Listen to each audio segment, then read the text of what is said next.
for you. Hello, guys. We're here live. I got something very important for you to watch, and then we'll get to our shorts. Let me get something to hold this up.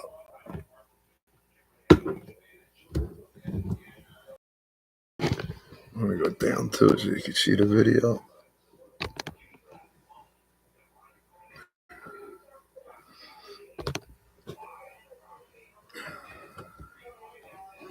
Wait a minute. Hold on.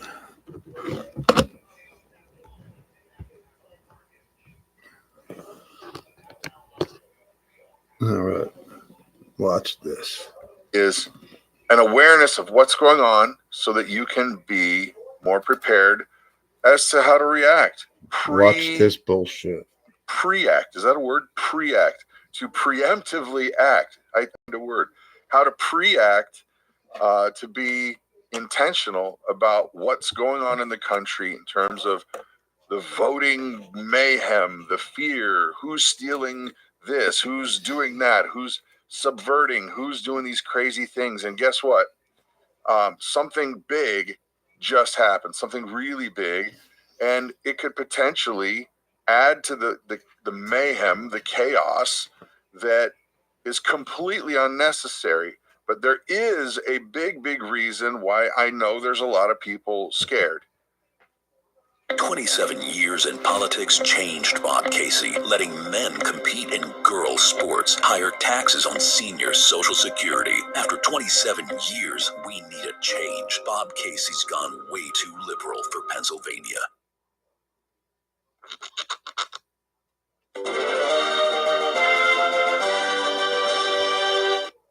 And we're going to talk about that. So here's what I'm talking about. If you haven't seen it, here we go. There was an article that I saw here on Zero Hedge. It basically says ABC mistakenly airs election results showing Harris winning Pennsylvania. And there's a graphic. They did a screen capture there. And down on the bottom, if you can see it, it says Harris winning 52%, 3,293,000, yada, yada. Trump at 47%, 2,997,000, yada, yada. Okay, so here's the thing. Let's read a little bit of this, and then we need to talk about it because it's far more important, but not in the way that you might think. So I'm looking up because my screen's up there, by the way. One of the most confounding responses to the beliefs of the 2020 presidential election was rigged to keep Donald Trump from being reelected, has been the Republicans' belief since that voting in 2024 will somehow get him back into office. In the build-up leading to this year's presidential election, there have been ample signs that the integrity of American elections is still compromised. So what happened, skimming down, was last night, however, the latest sign of predetermined outcome in the election is impossible to ignore, as it has literally been shoved right in front of voters' faces, their faces of voters.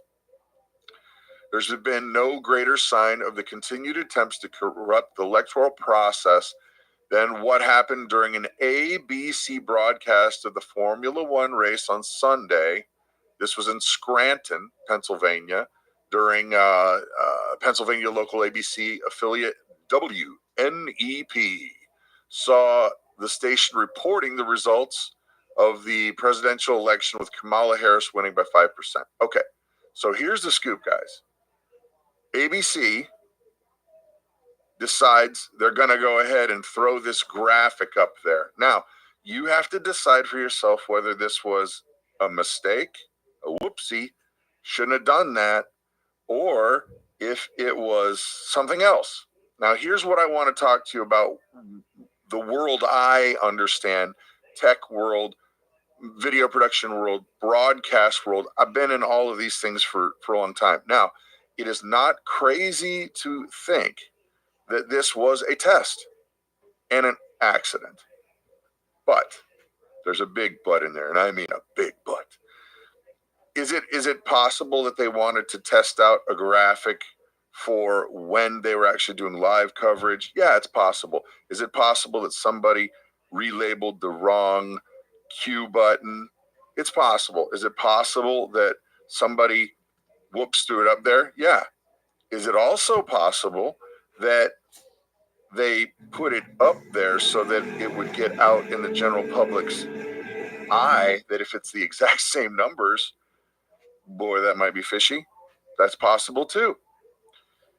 Now, what I want to talk about when it comes to that is if somebody did this, which they clearly did do this did happen. It was broadcast. That means a couple things. It was intentional. Some graphic designer didn't take it upon themselves to throw a live graphic up on the screen to show the world. No, somebody told them to create it, and then it could have been an oopsie going live. But somebody was told to create that graphic, and they made it. Or it could even very well be a running tally kind of a screen where their computers are tied to other computers that feed it data that go into that, and then it goes out. Now, my point is that that part of this would have been intentional. 100%, no question about it. Somebody told somebody to do it, and they did it. Then you decide whether it was an oopsie on the other side of this. Now, here is the part where I don't think a lot of people are thinking about. Okay? Did it happen? Yeah, it happened. Was it intentional?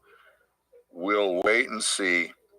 Was it a forecast of what the plan is? It's possible. I don't know. We won't know. Now, here's what I do think we should be paying attention to, regardless of how that fleshes out.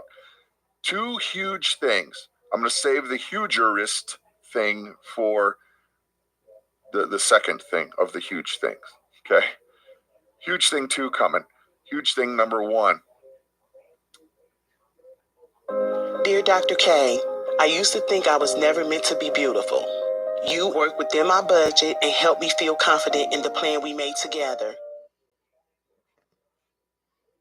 Should we be anxious about what's coming? Should we be fearful of if our guy or girl is going to win or lose? And I would say no, absolutely not. Why? Because they're going to do what they're going to do. You're not in control of it. You have one vote, cast your vote.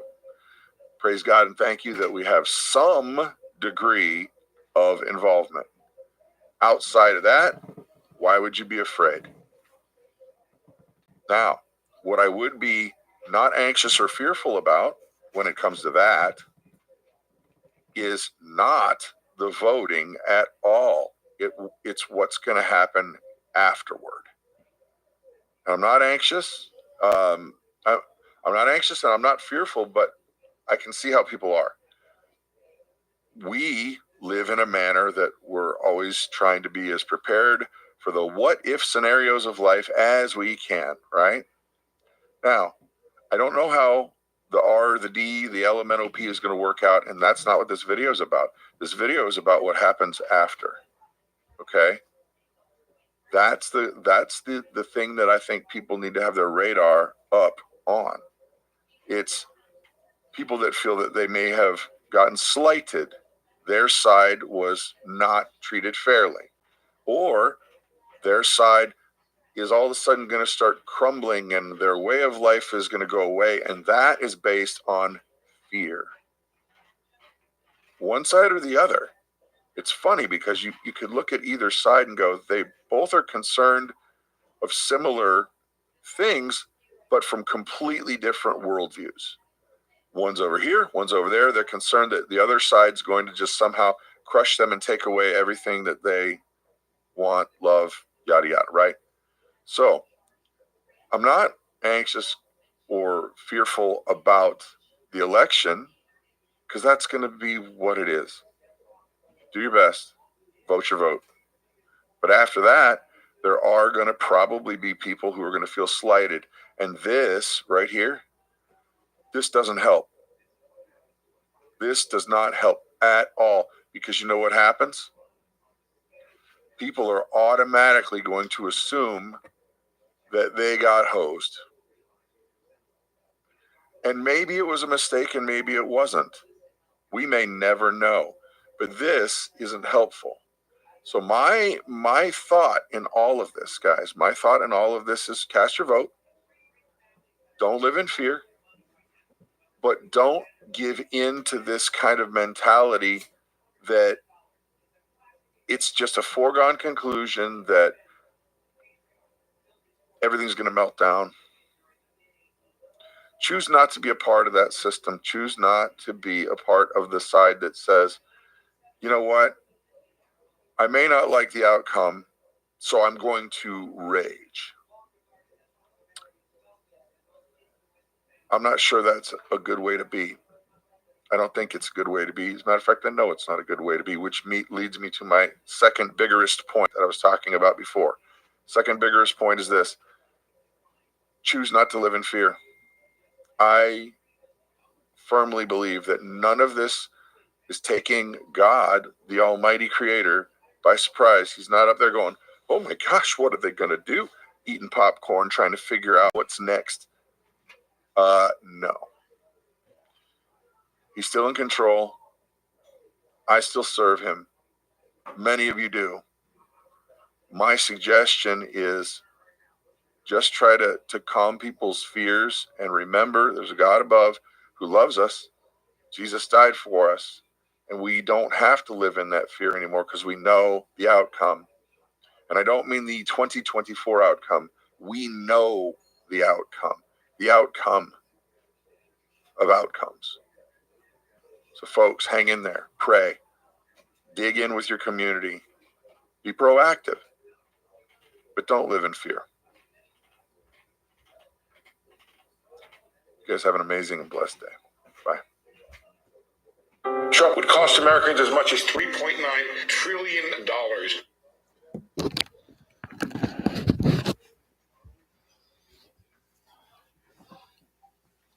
Wow. How about that?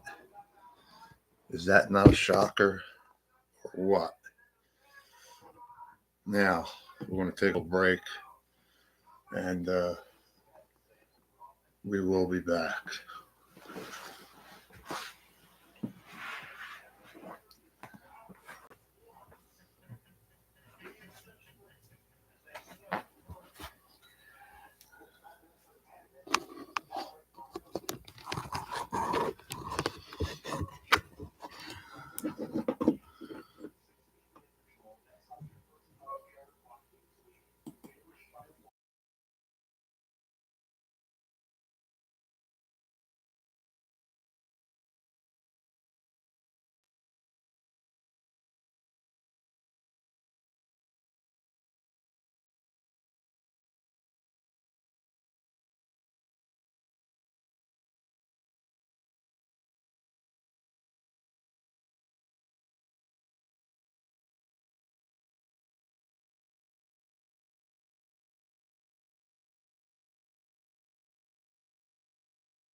All right, we're back.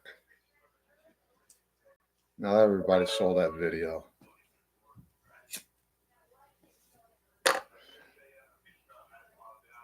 And what that guy was talking about was that ABC Sunday in Scranton during the NASA race threw up a graph that already Kamala Harris won Pennsylvania by 5% the election, took the state.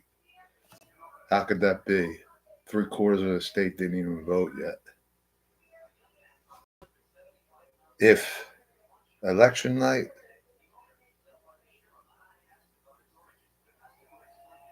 that's how it goes down, there's going to be a civil war in this country because there's no possible way that a week before election day could a national news media know how much percentage wise either candidate could win a state by.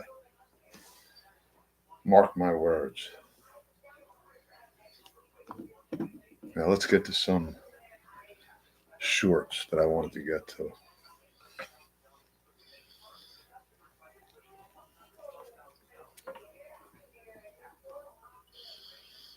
All right.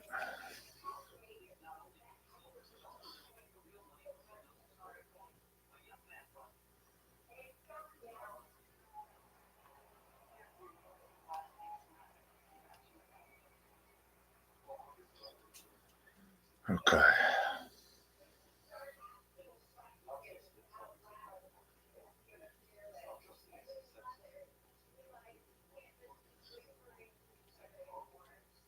Oh, what the fuck?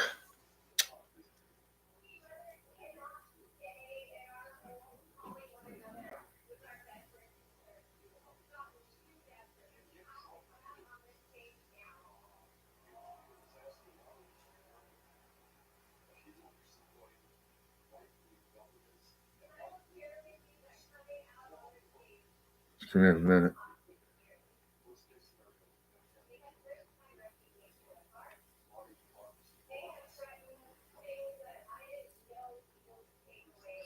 It's going to start with this one. This is Mike Tyson. This is a funny one.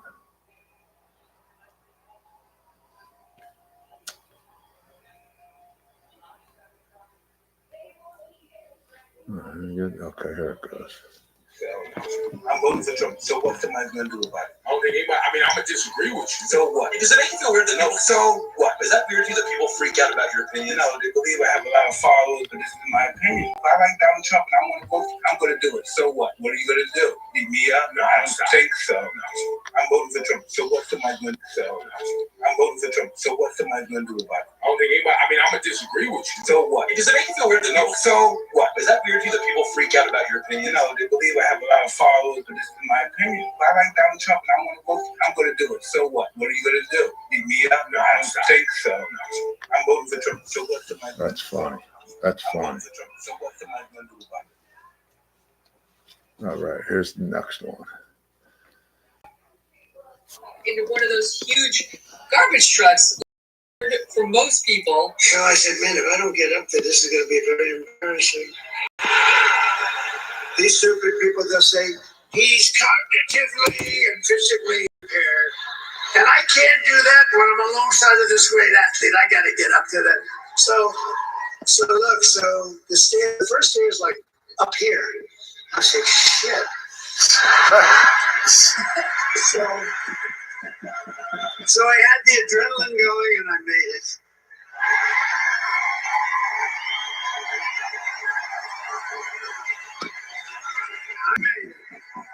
Into one of those huge Let me get something garbage sturdy trucks, in my which would hands. be hard for most people. So I said, man, if I don't get up there, this is going to be. All right, here's the next one.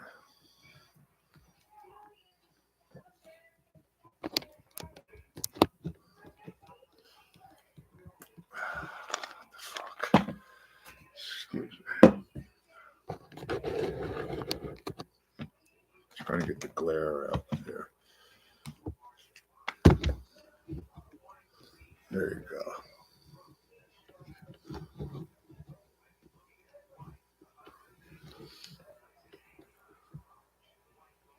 MAGA's having like too much fun with this.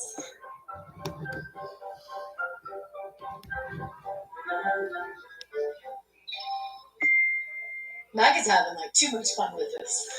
MAGA's having like too much fun with this.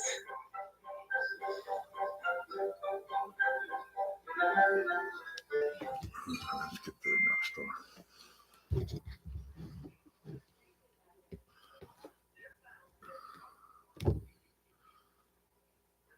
You want to hear the truth about Tim Walz? Just listen to someone with firsthand experience. Let's go back to the summer of 2020, when the George Floyd protests spiraled into riots. As governor, Tim Walz refused to deploy the National Guard for days, allowing violence to escalate unchecked. While flames engulfed his cities, Walz twiddled his thumbs. By the time he finally acted, Minneapolis suffered over $500 million in damage. His inaction inspired violence across the country. The riots were ultimately the second costliest in U.S. history. Those terrible days demonstrated that Tim Walz has at least mastered once ago the art of standing idly by while his state spirals into chaos. If you want to hear the truth about Tim Walz.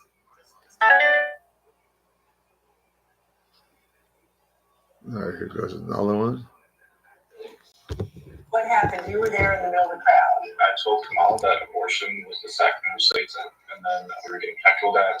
I got assaulted. Once was on camera, once was off camera. That's when we told Kamala that Jesus was Lord. We told her supporters that Christ was King, and she decided to respond with, Oh, you guys are at the wrong rally.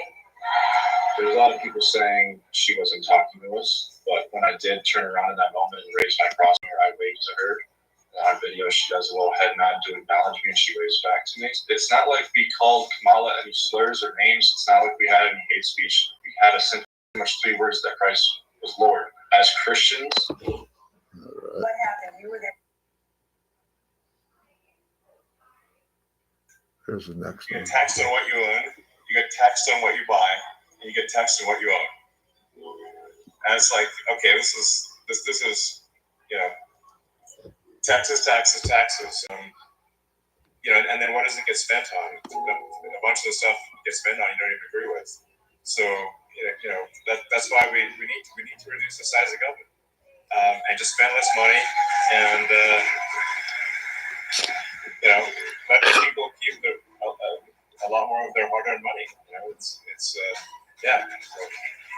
You get taxed on what you own. Here goes another one. The way that Joe Biden was removed from the ticket and replaced by an unelected Kamala is actually the real threat to democracy. Let's talk about those visions that these people have. Okay? You want to talk about a threat to democracy? Let's get a candidate who's never had a single vote. Let's just perform a coup d'etat on a walking corpse who spends his time on the Delaware beach, but is nonetheless still the rightfully elected, possibly, president of the United States. And we'll just throw him under the bus, and we'll shoehorn in a completely unqualified, unelected, unnominated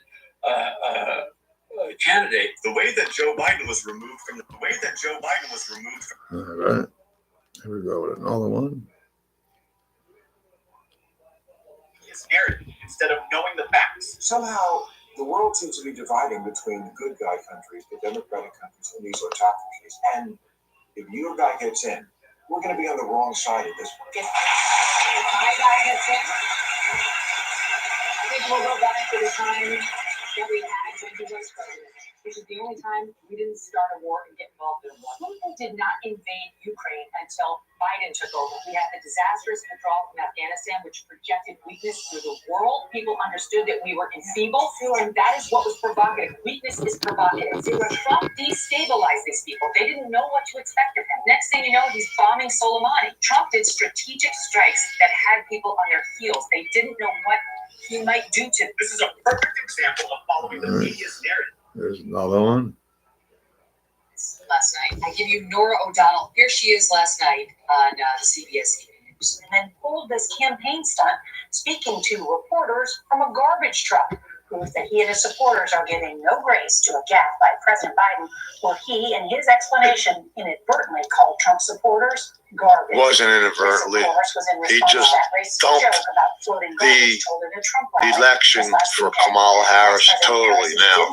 Distancing herself from the negativity and trying to drive home her unifying message that if elected, she will represent all Americans. She had everything Bullshit. in there, like his campaign stunt. He gave no grace to poor Biden, who clarified. Meanwhile, here's Kamala Harris with her unifying message. Yeah. Oh, and a joke was told at a Trump rally without attributing it to some comment nobody's heard of. Like, who told the joke? Could have been Trump, right? Like, everything's... Now, not everyone took so well to last night. I'll give you... All right, here's another one.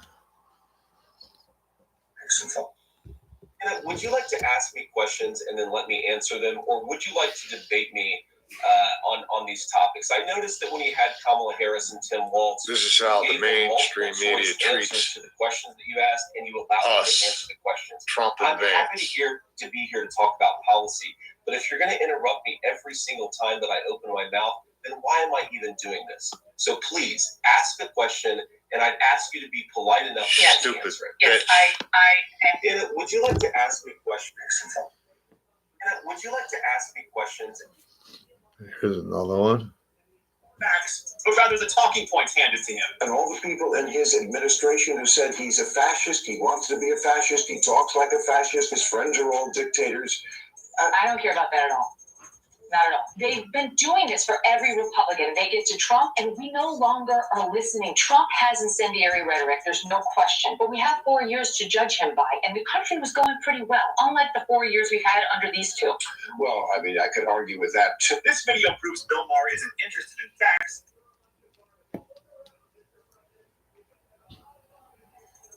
Not at all. And that's that with the videos. And we'll be back. Actually, we won't be back. Just go with my closing statement, which is election better be fair or there's going to be a civil war in this country. Everybody have a good night.